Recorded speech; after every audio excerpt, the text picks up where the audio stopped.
Kaixo, bi magnitude zuzenki proportzionalak ditugunean, askotan datu horiek tauletan sartzen ditugu. Zergatik, datu asko daudelako eta pixka bat txukun eta ordenatuak eduki behar ditugulako.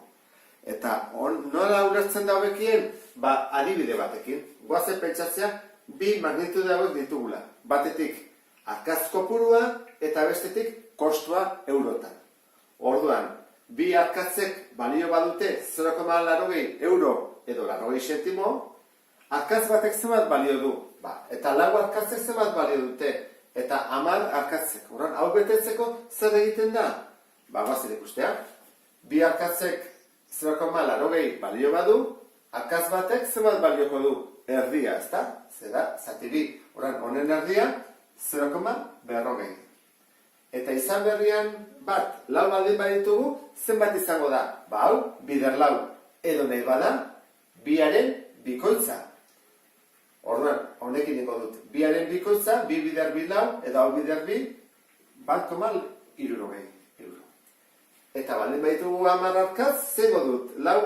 Laukin konpratu? Ez, honena da batekin. Honen, hau bider 10. Horren hau ere, bider 10, 4 euro balioko du. Orduan, hola botetzen dira, taulako datu guztiak. Hau desordenatuta dago, baina normalean jartzen da ordenatuta, Bat, bi, hiru, lau, bost, sei, zazpi, zortzi, bederatzi, hamar. Orduan, goazen ateratzea horren arrazoiak. Hau da, arrazoi bat, bi zati 0,80, berdin bat zati 0,40, berdin lau zati 1,60, berdin 10 zati lau, eta zer hartatzen da zatiketa ego bagenu. Zatiketa egiten badu, atatzen da beti berdina. 2,5. Eta honi, deitzen zaio proporzionaltasun konstantea. Zergatik, zatiketa egiterakoan, beti atatzen zaidalako, zenbaki berdina. 2,5. Eta horrein deitzen zaio, arrazoiaren zatidura ere bai. Orduan, nik arrazoia zatitzen badut, atatzen zait, proporzionaltasun konstantea. Hoi askotan erabiltzen da.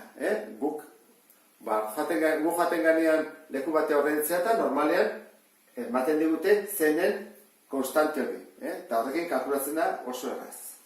Goazen guztian, 3 kaso hauek. Adibidez, hemen dugu A magnitudea ez dakigula zer den, B magnitudea ez dakigula zer da, baina esan digute zuzenki proportzionalak direla. Horrek esan nahi du, badutela proportzionaltasun konstante bat, hemen dikonea pasatzeko, biderketa eta zatiketa eginez, hemen genuen.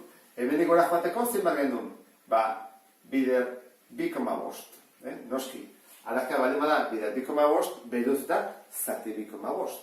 Orduan, ez dakigu horretik proporzionaltasun konstantea. Baina, hau betetzen badakigu, ikasi dugulako. Nola egiten da? Egiten da, ateratzen dugu proportzioa. Orduan, izango ditzake, 9,5, berdin, 12, eta hemen ez dakigulako isa jartzen dio. Nola egiten da? Diagonalean bidertu eta zati 9. Eta egiten badut 15 bider 12 zati 9, ateratzen zait 20.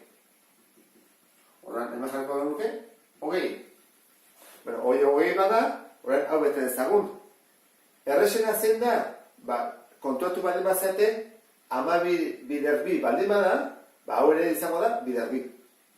Orduan, hemen ez du ingo diagonalean bidertut horrela. Ingo duguna daia, bikoitza, 40. Eta azkenean kalkulatzeko, hemen ja zailagoa da, ze ez dugu bider 2, ez dugu bider 3, horren egin barko nukena da, atea proportzioa,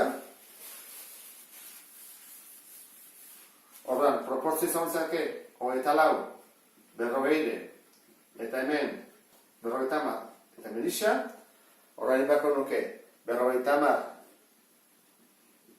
bider 24, zati 40. Atako ez zailuke, 30. Hoi da bat. Eta gero, aurkitu barko nuke baitere proporzionaltasun konstantea. Eta izango izateke, 9 zati 15, edo 12 zati 20, edo 24 zati 40. Errexenan behar bat izango itzake hau, 12 zati 20. Iten du 12 zati 20, horren da 0,6. Orduan, bat 0,6. Hau da, proporzionaltasun konstantea. Orduan, hau jakin da, taulo ja bete eta utziko genuke, hemen bezala. Beste bi hauetan, hasten baldin bagea kalkulatzen, 2 bider berrogei da, 5 bider berrogeita hamar, berrehun eta berrogeita hamar, hori ez da zuzenki proportzionala.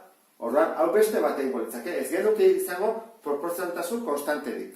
Orduan, adibidea da, kotxe bat badoa, 100 kilometro abiadurarekin, adibidez, edo 20 kilometro abiadurarekin, edo berrogeita hamar.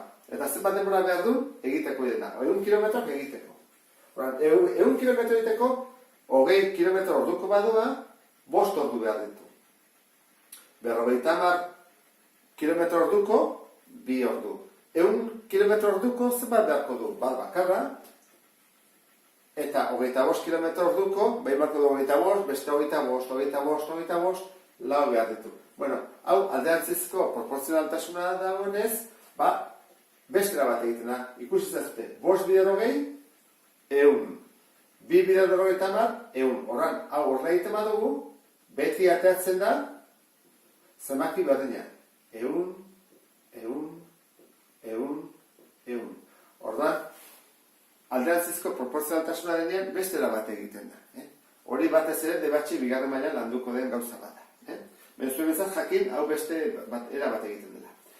Beste bat, pisua kilotan eta urteak. Orduan, guazapiratzea ikasle batek, urte bete duenean 5 kilo pisatzen dula, 5 urte ditunean 15 kilo, 10 urte ditunean 30 kilo, eta 15 urte ditunean 50 kilo. Zuzenki proportzionala da, hasten egiten, 5 bider 5, 25, hemen 15, ez du betetzen. Igual baten beteko du, baina normalean ez du betetzen. Aski da, behin bakarrik fallatzea, esateko ez dela proportzionala. Behin bakarrik, horran, proportzionala izateko beti bete behar du. Bestela ez da. Horran, hau izango ezake ez ezkoa. Horran, ariketa mota hau neko importantea da, taula hauetan eta askotan erabiltzen delako ariketak egiteko eta proba batzuk egiteko. Beste bat arte, agur.